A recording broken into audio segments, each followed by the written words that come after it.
I'm here today to share the story called The Water Walker, written and illustrated by Joanne Robertson and published by Second Story Press.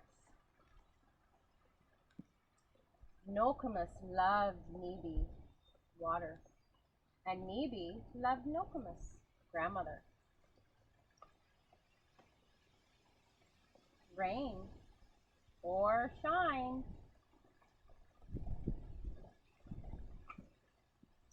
hot or cold, calm or wild. Every morning, like the women in her family before her, Nokomis popped out of bed, and before doing anything else, she sang, Kichi Miigwech, Nibi, for the life you give to every living thing on earth. I love you, I respect you. But one day, a wise Ogima told her, in my lifetime, the day will come when an ounce of water costs more than an ounce of gold. What are you going to do about it?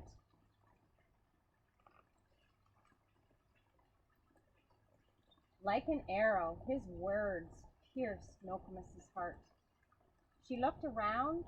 She saw how people were disrespecting the water, wasting it, making it unfit for life.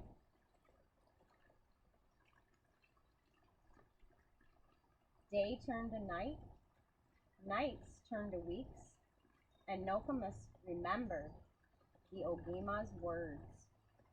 A few moons went by, and then one night, Nokomis had a Bawajin, I apologize for the poor translation. Next morning, Nokomis called her sister. We walk Michis over for tea to talk about their responsibility to protect Nibi, the water. For days later, Nokomis and the Mother Earth water walkers, as they came to be known, found themselves standing on the side of the road wearing sneakers. Nokomis carried a copper pail full of Nibi in one hand and a Migazi staff in the other. If no one noticed Nibi, maybe they would notice the water walkers. Maybe someone would ask why they carried Nibi in their copper pail. Maybe someone would be moved to protect Nibi too.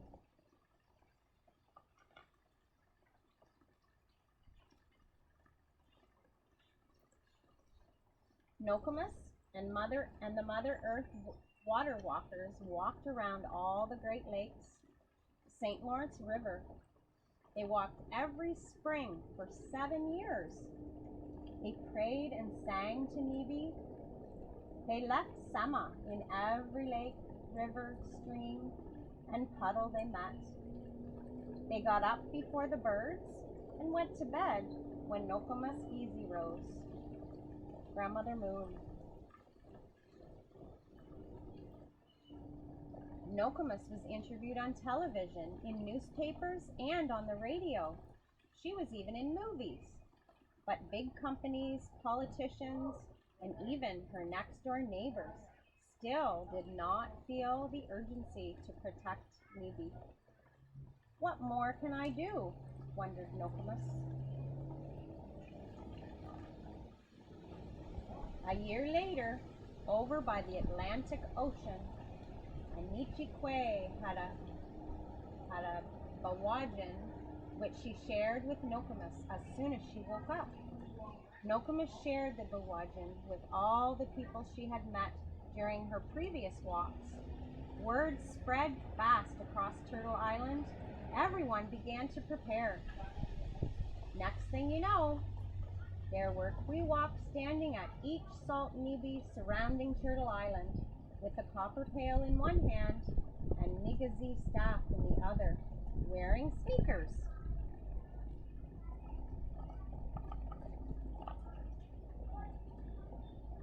In the west, Nokomis and and the Mother Earth water walkers set off from the Pacific Ocean saying, Kaziji Nibi Onji, I will do it for the water. 1 year after a devastating oil spill, Nokomis and the water walkers set off from the Gulf of Mexico, singing to Nibi and praying for healing for Nibi. Water, we love you. We thank you. We respect you.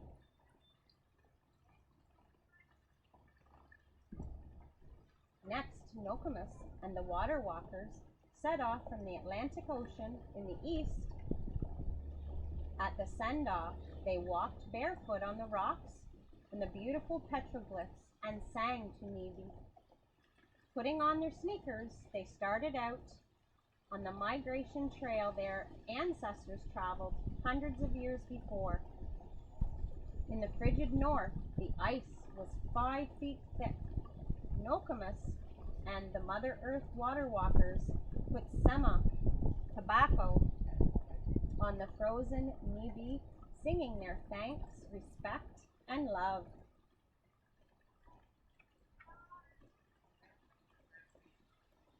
And there's everyone all over the world singing for the water, our medicine.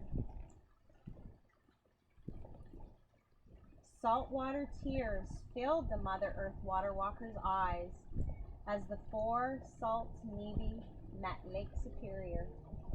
One day, the 4 salt Nibi will be reborn as clouds and be carried home on the wind, said Nokomis.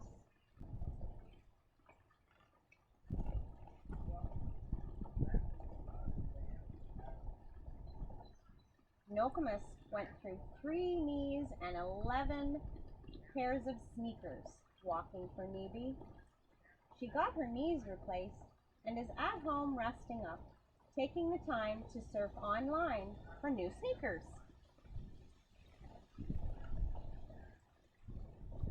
Every morning she puts down her sema for Nibi and sings her gratitude. She prays people wake up and realize that without Nibi there is no life. And she continues to wonder, what are you going to do about it? Miigwech Nibi,